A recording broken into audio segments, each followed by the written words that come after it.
ओम शांति।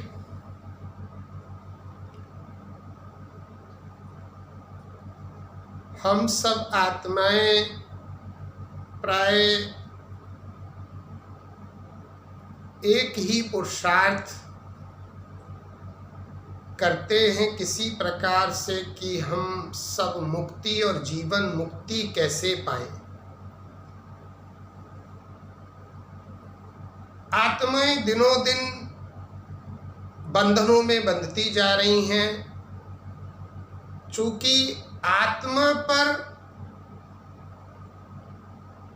5 विकारों का ऐसा बंधन हो चुका है कि आत्मा दिनों दिन विकर्मों में फंसती जा रही है, बंधनों में बंधती जा रही है। आत्मा को देह का भी बंधन लगता है, चूंकि शरीर रोगी है, दुखी है। संबंध भी आज बंधन बन चुके हैं, क्योंकि संबंधों में मधुरता नहीं है, स्नेह नहीं है, तो संबंध अब संबंध ना होकर बंधन बनते जा रहे हैं। इन बंधनों से भी आत्मा मुक्त होना चाहती है। फिर हमारे जो भौतिक पदार्थ हैं वो भी कहीं ना कहीं हम अल्पकाल के सुख के लिए उन बंधनों में बंधते जा रहे हैं। प्रकृति के भी बंधन हैं, हमारे स्वभाव संस्कारों के बंधन, संकल्पों के बंधन, अनेक बंधनों में आत्मा बंधती जाती है। तो उसे मुक्ति का रास्ता कहीं दिखाई नहीं देता, तो वो मुक्ति चाहती है। परमात्मा इस समय आकर हमें ऐसे मुक्ति और जीवन मुक्ति का रास्ता बताते हैं कि जहां हमें सुख, शांति, आनंद, पवित्रता, सर्व संपन्नता,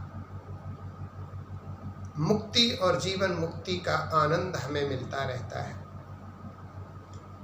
तो उसके लिए परमात्मा कहते सबसे पहले तो हमें शरीर से मुक्त होने के लिए आत्मा कहती है हम शरीर छोड़ दें तो हम मुक्त हो जाएं। लेकिन शरीर छोड़ने के बाद भी क्या आत्मा को मुक्ति मिलती है?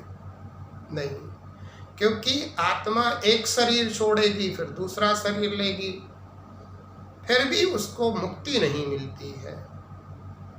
तो क्या ऐसा कोई रास्ता है जो बिना शरीर छोड़े भी हम मुक्ति का अनुभव कर सकें? तो उसके लिए सबसे पहले परमात्मा हमें कहते हैं, बच्चे पूरे दिन तुम देह अभिमान में रहते हो। सबसे पहले तो पहला पाठ परमात्मा कहते, बच्चे अपने को आत्मा समझोगे, बार बार याद करोगे कि हम शरीर नहीं, हम एक आत्मा है, तो जैसे कि हम शरीर से मुक्त रहने का अनुभव करते हैं। जितना समय हम देही अभिमानी रहते हैं, आत्म अभिमानी रहते हैं, उतना समय जैसे हम देह से मुक्ति का अनुभव करते हैं। उसके बाद परमात्मा कहते हैं संबंधों से मुक्त होने के लिए भी कोई संन्यास आदि की आवश्यकता नहीं है। हमारे अपने ही बोल परमात्मा याद दिलाते हैं कि बच्चे तुमने क्या वादा किया है। भक्ति में तुमने कहा है कि तुम ही हो माता पिता, तुम ही हो बंधु सखा, तुम। तो परमात्मा कहते वो सारे संबंध आप हमसे जोड़ो।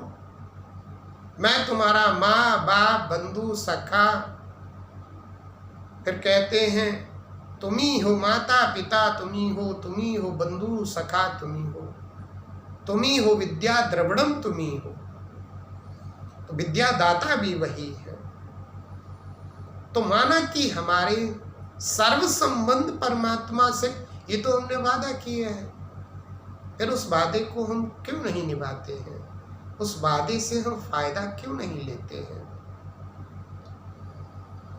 जब हम सर्व संबंध परमात्मा से जोड़ लेते हैं तो ये जो भी भौतिक लौकिक हमारे संबंध हैं, ये संबंध हमें बंधन दिखाई नहीं देते हैं, बंधन अनुभव नहीं होते हैं।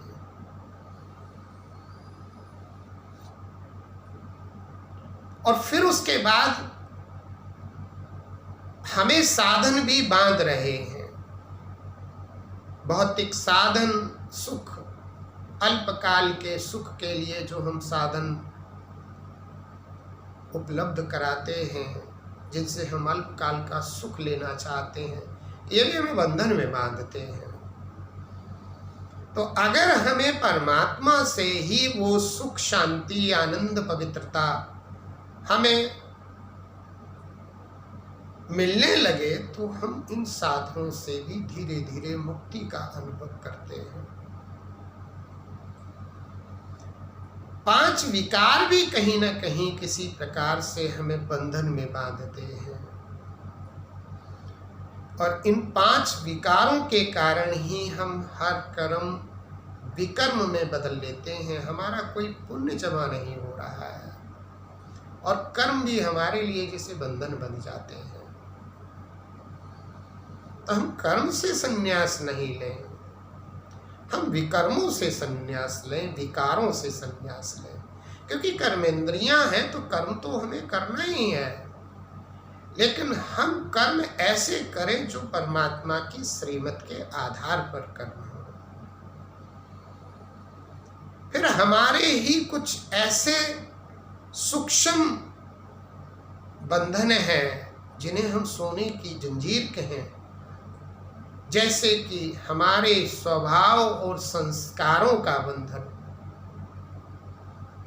हमारे स्वभाव और संस्कार जिन्हें हम चाहते हैं कि बार बार वो स्वभाव संस्कार हमारे ऊपर हावी नहीं हो, अधिकार ना जमाएं, लेकिन फिर भी वो संस्कार हमारे पक्के हो जाने के कारण, मजबूत हो जाने के कारण हम उन संस्कारों के मजबूर हो जाते हैं।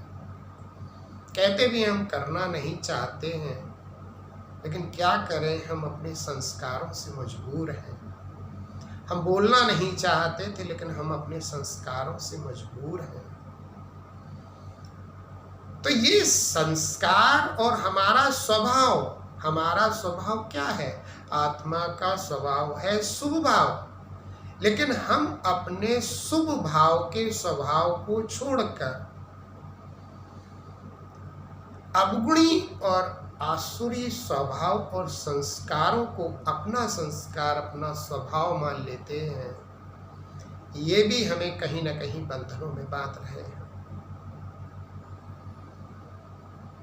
तो अब हमें अपने मूल संस्कार, मूल जो स्वभाव है, हमारा स्वभाव है कल्याण का भाव, हमारा भाव है शुभ भाव, हमारा भाव है शुद्ध भाव। हमारे संस्कार वे संस्कार हैं जो अनादि संस्कार, जो हमारे परम ब्रह्म में थे, सुख, शांति, आनंद, पवित्रता के संस्कार। हमारे आदि संस्कार जो सनातन धर्म के संस्कार हैं, वो दैवीय संस्कार हमारे संस्कार हैं। तो जब हम उन संस्कारों को, स्वभाव को अपनाते हैं, तो अपने पुराने स्वभाव, अवगुणी स्वभाव, आसुरी संस्कारों से भी जैसे मुक्त हो जाते हैं। फिर हमारे पर दर्शन, पर चिंतन, पर मत के भी बंधन हैं। पूरे दिन हम पर दर्शन करते हैं, पर चिंतन करते हैं, पर मत पर चलते हैं, और जो परमात्मा की श्रीमत है, जो स्वयं का दर्शन करना चाहिए वो नहीं करते हैं, जो स्वचिंतन करना चाहिए वो नहीं करते हैं। तो ये भी एक जैसे बंधन बन जाता है। तो इससे भी हम मुक्त हो सकते हैं। हम स्वदर्शन करें, स्वचिंतन करें, और श्रीमत के आधार पर जो भी कर्म करें, जो बोले वो बोले। फिर लगाव का बंधन है।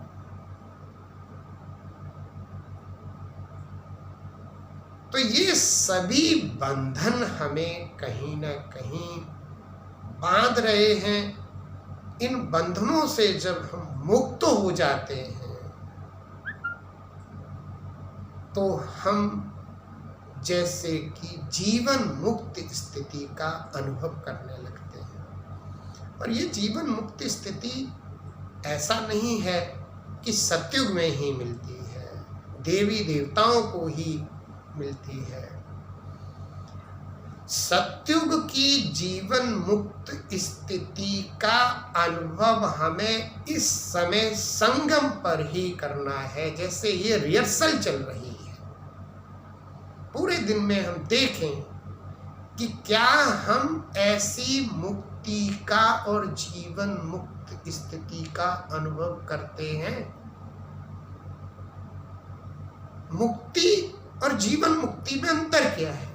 मुक्ति माना शरीर से मुक्त हो जाना। जब हम परम धाम में हैं तो मुक्त हैं, परम ब्रह्म में हैं तो मुक्त हैं। लेकिन जीवन मुक्ति स्थिति शब्द जो आया है, माना जीवन और मुक्ति दोनों साथ साथ है। परम धाम में जीवन नहीं है, सिर्फ मुक्ति है। लेकिन ऐसा क्या पुरुषार्थ करें कि जीवन भी हो और मुक्ति भी हो, दोनों साथ साथ हो। तो इसका तो रिहर्सल हमें यही संगम पर ही करना है कि हमारा जीवन है, लेकिन इन सभी से हम मुक्त होने का कैसे अभ्यास करें और इस मुक्ति जीवन मुक्ति का रस जो आनंद है वो हम ले सकें। कहते हैं लोग जीवन है तो ऐसा नहीं, सुख और दुख दोनों हो। नहीं, ऐसा नहीं है। जीवन हो और सुख शांति आनंद पवित्रता ना हो, ऐसा हो नहीं सकता है। सतयुग और त्रेता में जीवन भी था, सुख शांति आनंद पवित्रता सब कुछ थी। तो अभी भी अगर हम चाहें तो जीवन में रहते हुए सुख और शांति आनंद पवित्रता को अपने जीवन में अनुभव करके मुक्ति और जीवन मुक्ति का अनुभव कर सकते हैं। जितना जितना हम योग करते हैं, जितना हम परमात्मा की याद में रहते हैं, उतना हमें सुख शांति आनंद पवित्रता जैसे जैसे हमें बरसात में मिल रही है, हम उसके अधिकारी हैं।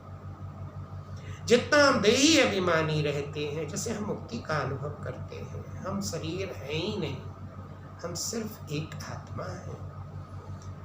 तो ऐसी स्थिति हमें मुक्ति जीवन मुक्ति स्थिति का अनुभव करा सकती है। उसका हम यही संगम पर अनुभव करें,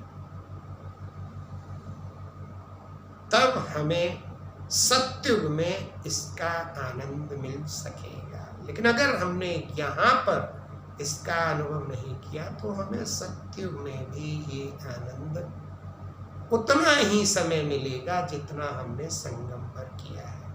उसके लिए बाबा कह देते हैं, बच्चे यहाँ का एक सेकंड एक वर्ष के बराबर है। अगर एक सेकंड हम जीवन मुक्त स्थिति का अनुभव कर रहे हैं तो हमें सतयुग में एक वर्ष के बराबर जीवन मुक्त स्थिति का अनुभव होगा।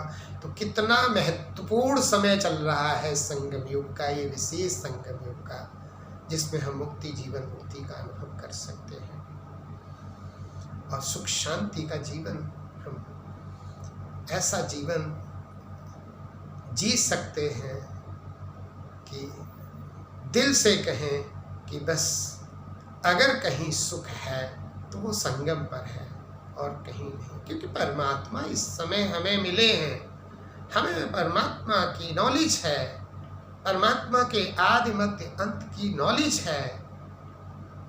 सतयुग में हमें ये नॉलेज नहीं होगी।